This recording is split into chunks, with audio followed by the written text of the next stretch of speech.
The Philippines depends on agriculture and fisheries to ensure the food security of millions of Filipinos. With technological advancement propping up food production amid geopolitical and environmental changes, it is now up to a new generation of farmers and fishers to harness these advancements and bring fresh, affordable, accessible food to tables and markets. Agriculture Assistant Secretary Yu Nichols Manalo returns in part 2 of our observance of National Farmers and Fisher Folks Month to discuss how the youth can take part in nation building as food producers here on PNA Talks. Big ideas, real conversations.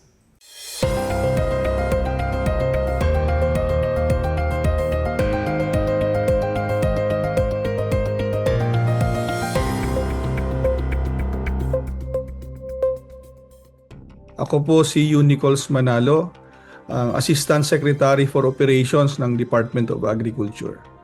Officially, na nagkaroon ng ganito through the Presidential Proclamation 33, Series of 1989. Sinasabi doon, nakilalanin ang mahalagang role ng ating mga magsasaka at mangingisda sa pagpo-provide ng pagkain sa ating bansa, sa ating mga kababayan. Ito ay pasasalamat, selebrasyon ng masaganang ani ng ating mga kababayang mga magsasaka, na of course itinataas naman natin sa ang paniniwala natin sa taas na nagbibigay sa atin ng biyaya.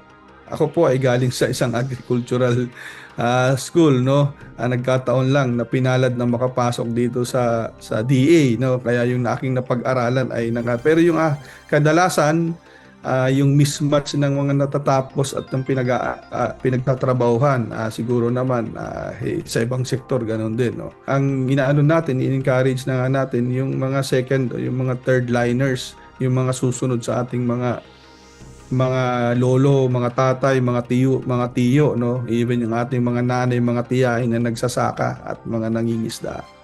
Meron tayong mga programa, pero ito po kasi ay limitado ang resources ng government, kaya hindi po halos lahat. Sabihin natin, ang naibibigay lang po ng rice program sa isang rice farmers, baka ang kaya lang nilang i-cover na kung nasa cluster ng rice, baka yung seed requirement sa buong, sabihin natin kung 10 hectares maximum, pero yung fertilizer hindi nila maibibigay yung kabuuan na requirement. Siguro maibibigay lang nila mga 2, 3, 4 na sako lang.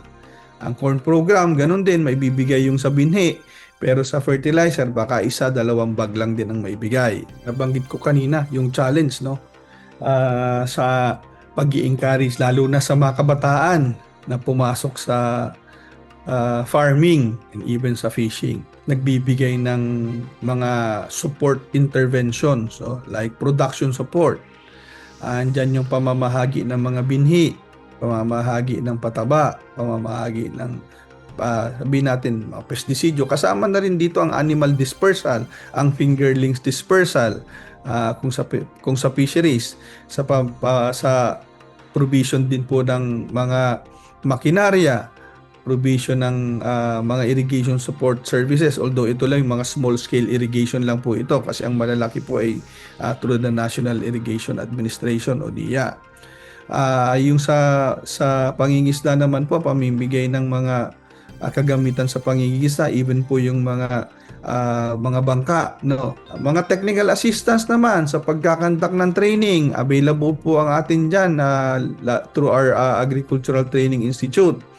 Available na rin po sa mga online platform, and even I think meron na silang list ng mga trainings na available through YouTube, makikita doon yung mga modules, pag-aalaga ng hayo, pag-aalaga ng pananim, kung anong klaseng gulay yan, etc. etc. Climate smart, nandun na rin po yan kasi even yung mapping, yung tawag dito, pagtingin kung pag-access ng mga datos, kung ano ba talaga ang suitable na itanim sa isang lugar, available na rin po yan. Para magkaroon na rin ng informasyon ang ating mga kababayan na gustong mag-invest para hindi naman po sila mangangapa at magkaroon sila ng idea dito sa kung meron akong isang lupa dito na gusto kong taniman, ano ba dapat ang itanim ko. So, meron na po tayong makipagtulungan sa ating mga municipal agriculture office. Kasi po usually may mga available naman na datos, no, in terms of the soil health composition dun sa isang lugar. Ano po ba ang estado ng lupa diyan? Ano po ba ang kailangan idagdag ng mga nutrients para palakasin ang soil health?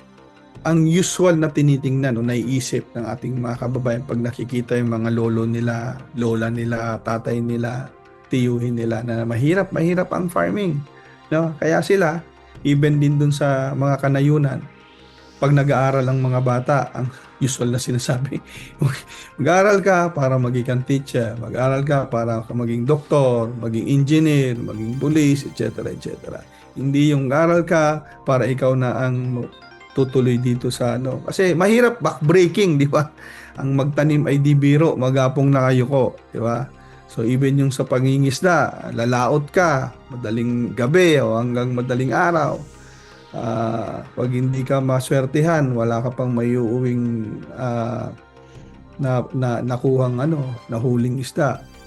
So, paano natin i-encourage? Dapat na maipakita na may kita, no? O kaya profitable pa rin ang agriculture o ang farming saka ang fishing. Kasi yun ang barometer Dapat kumita. Kasi pag kumita ka, of course may pansustento ka sa pamilya mo, may income ang household nyo, may pampaaral ka sa mga anak mo, etc. etc. So, itong yung mga binanggit ko, yung pag-mechanize, pag-introduce ng mga climate smart precision agriculture, yung mga katulad yung paggamit ng drones, Internet of Things, drip irrigation kung irrigation man, hydroponics. So ito yung mga bagong pamamaraan, no? Even yung sa bangga, yung mga fiberglass boats, no? Kung nagmamapa ang farming relative dun sa ano ba ang suitable na itanim dito. Ganun din sa fishing. Meron din silang sonar monitoring kung saan ba talaga yung maraming mga isda na pwedeng mahuli kung captured fisheries. Aquaculture meron din po tayo. O yung usual na nakikita natin, bakit ba parating may supply tayo ng tilapia, may supply tayo ng sugpo, may supply tayo ng bangus? Kasi aquaculture, no? So, yung technology para maiwasan yung mga fish kill, available din po yan na ini-introduce dyan na kung nagpapakain tayo o nag-introduce tayo ng climate smart farming sa pagtatanim, ganun din climate smart sa precision din na pag-aalaga sa aquaculture, precision din sa pag-aalaga ng ating mga hayop. Unang-una dyan, katulad nitong El Nino. Sa El Nino po, hindi po yung pananim lang apektado. Kasi nga po, ganitong summer season, di ba sinasabi natin, parati tayong mag-hydrate. Ganon din po ang ating mga alagang hayop, lalo na din kung El Nino. Kailangan nating maayos yung tirahan ng mga yan. Kasi kung hindi, mga manok di mangingitlog kasi stress sila sa init.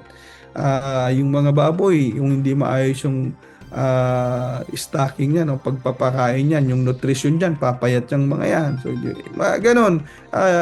Pati sa pangingisda, lalo na sa aquaculture, kailangan maayos din yung stocking ng ating mga fish pond.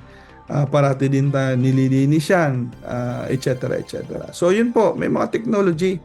Ang ano lang dito is mabigyan lang ng opportunity ang ating mga kabataan na malaman o mag-research, no, sa mga programa ng gobyerno, lalo na dito sa Department of Agriculture.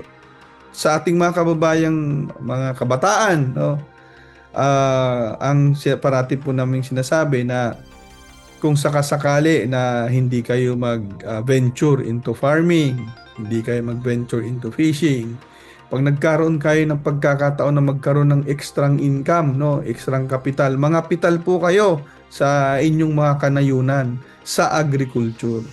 Kasi lahat naman po tayo ay nangangailangan ng masustansyang pagkain. Sa mga gusto pong mag-invest sa agriculture, lapitan nyo lang po ang ating mga regional field offices, ang ating mga municipal agriculture, provincial agriculture. Kasi may mga informasyon naman dyan. Kung may access po kayo sa internet, pwede pong puntahan nyo ang aming mga website at nandun po ang mga informasyon na pwede ninyong makita. At kung may mga gusto pa po kayong mas malamang, mas detalye, open din po ang aming mga tanggapan para kayo ay makausap. Magandang araw po uli sa lahat ng sumusubaybay ng PNA Talks.